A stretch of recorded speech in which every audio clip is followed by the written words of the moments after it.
The whole world is deranged, though most people haven't noticed yet. Everything still looks normal, but when he breathes in, Serge can detect it, a faint whiff of madness in the air. It's 8 a.m. on Monday, the 1st of September 2008. The London Stock Exchange has just opened, and all around him the traders are already getting stuck in. The trading floor at Finance and Trading Consolidated Alliance resembles a vast money mill where profits are turned on an industrial scale. The cavernous hall seats some 600 people, and on each desk a bank of flickering monitors registers minute by minute the restless surge and fall of the markets. The windows are darkened so that sunlight never bleaches out the monitors, and the ceiling is high enough to absorb the industrious hymn of talking and keyboards clicking as trades are made. But in spite of that, the air inside has a dead quality, a scorched sulphurous taint of hot plastic from hardware that has been running non-stop ever since it was installed, because to pause or even switch off for a moment would be a moment in which you weren't making money.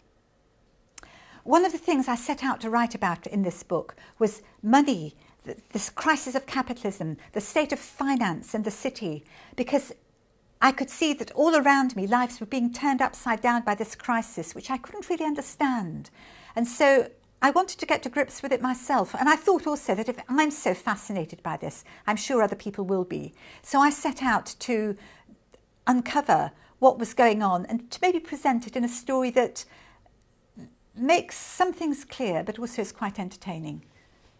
I found that while I was writing about finance and writing about the city, this other story kept on intruding and kept on, in a way, interleaving itself into the story about finance, which was a story about the family of the young man who was working in the bank, his sister and his parents, who were people a bit like myself, of an older generation who grew up with different values, a little bit hippie, a little bit lefty. They'd lived in a commune in the 70s.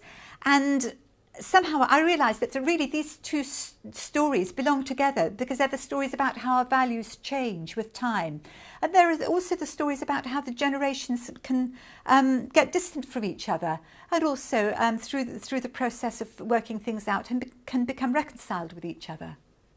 The title of the book just popped out from one of the things that one of the characters says, and it's a reflection on his life in the commune, and also in a way a reflection of the variety of different characters that walk across the pages of this book, mostly alive, but some of them do meet an unfortunate end.